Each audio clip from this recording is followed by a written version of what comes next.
Hello, I'm John Seitz with the Home Safe Home program of Valley Care Association, and I'm happy to be here today to share with you some thoughts on home safety that you might find very valuable and enable you to live safely in your home for as long as possible.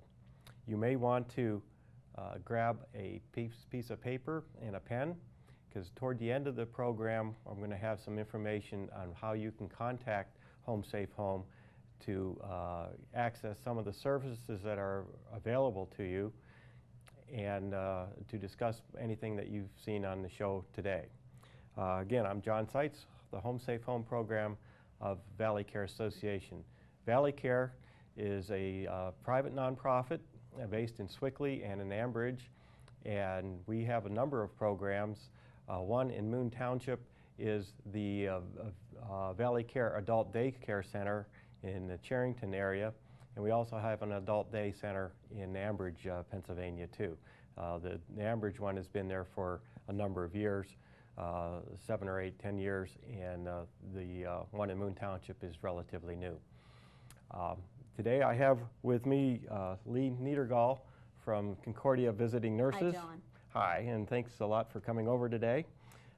Lee, your job description, what do you do with Concordia?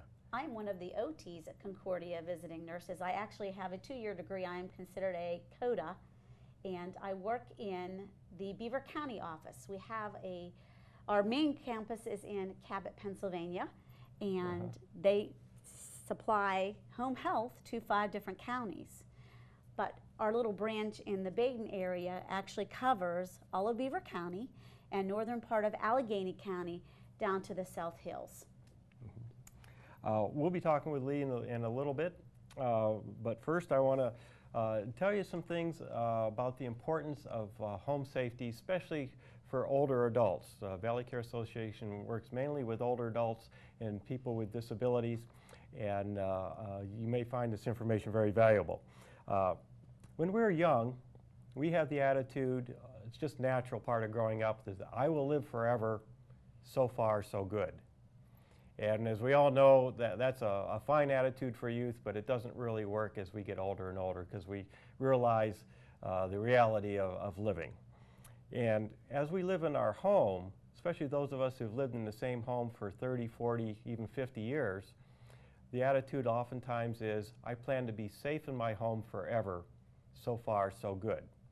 And I think we get this attitude because we've been living in the same home for so long, we're so comfortable with it, that it's very difficult to envision any kind of change that would make it unsafe. But the reality is, those stairs that we used to run up and down after the kids when they were younger and when our knees were better, then now those stairs can be very dangerous. And other things around the home, as we age and as the home ages, can become very dangerous. And that's what we're here to discuss a little bit today. I'm not going to do a lot of statistics, but a few that I find very interesting is that more people aged 65 and over will die as a result of a fall than fires, home invasions, and auto accidents combined. Wow. And that's a very little known fact. And with the other things, fires and home invasions and auto accidents are things we're very well aware of because they're public events a lot of the times. They're reported on the news. But unfortunately, falls, and particularly falls in the home, are often not reported. And so we're very less aware of the danger of falls in the home. The Valley Care Association, through the Home Safe Home program, really concentrates on fall risk, but we also look at security issues and fire issues as well when we come to your home. About 420,000 people a year are admitted to hospitals as a result of falls. And Lee, you've probably seen a lot of people who had falls, and then you're going into their home afterwards trying to help them be independent in their home. We are. With Concordia, we're going in, we offer nursing, we offer occupational therapy, we offer physical therapy, and we offer speech therapy. So we're able to go in and offer all of those services in the home. And we only can do it underneath a prescription from a doctor. Oh, okay. So you have to have a script from your doctor to have home health come in. Oftentimes home health will follow a hospital stay, or a hospital stay to a rehab center, and from a rehab center then to home, and then we go in and we look at the home situation as far as just doing therapy. We also look at the safety in the home, and that's when we call John. Many times. And say, John, this is what we need. And Lee's one of the best supporters of the Home Safe Home program, because when Home Safe Home started, about 10 years ago, of course, nobody knew about the program. Nobody knew what was available. And very quickly, Lee at Concordia found out about the program and really saw the value of being able to make a simple phone call and receive things like grab bars and railings and ramps and whatever needed done. It's unusual in that in southwestern Pennsylvania, there aren't any other programs that are even close to this. We kind of fill the gap for home safety. Now, I wanted to ask a little bit more about Concordia and how home care works. You say it's a prescription, and then once the prescription is there, does that cover everything from like nursing care to bathing to physical therapy and occupational therapy? Is it a whole package, or is the scripts written for one specific thing or another? the scripts are specific. The doctor says, I want them to have nursing or occupational therapy and physical therapy, and sometimes nursing will go in and say, I see a problem, I see something that can occupational therapy or physical therapy can do to help, and then they'll call the doctor and ask if we can go in, and they'll also write a script for us to go in. So it is very it's very limited according to what the doctor prescribes. Okay. And then what somebody else goes in and And sees. then once you're going in, are you there until the patient gets better or needs to move on to other therapies, or Well, is that's there a generally limited number of visits, and how does that generally work? It works according to the kind of insurance that you have. If you have certain insurances give you so many visits and they give you a time frame, or there's different limited amount of visits. Our goal is to go in and get into, the OTR will go in and do the evaluation and set the goals. I will go in and treat that patient according to the goals that the OTR set up. And so our goal is to meet those goals, and we don't like to leave until we've met those goals, or if there's a reason we can't meet those goals, what can we do to help them meet those goals? And generally that's when I always say, John, he's such a lifesaver, he's such a blessing in our community and your organization, because you bring that safety to, well, I know it is the organization, but John is the face of the organization. So, but you're right. This allows them to become safe in their homes and stay. Now, doctors' prescriptions don't usually have specific for grab bars and railings and that sort of thing. They do not, and we do not yeah. have to have a script for that. Yeah, so people can act on their own in that regard. And Yes. then, do people are they aware of occupational therapy and physical therapy services, or are they generally being told by other healthcare providers about this? Because it seems to me that a lot of people don't really realize that these services are available and that they ought to talk to their doctor about what they can receive and how to stay safe at home. That's correct. Some people do know, some people do not know, but in general, it is a service out there that's definitely something to ask your doctor about. If you're finding you're having trouble staying at home and want to remain in your home, which most people do, then you need to talk to your doctor about this service also. I'd like to mention also where our service area is for the Valley Care Association and the Home Safe Home program.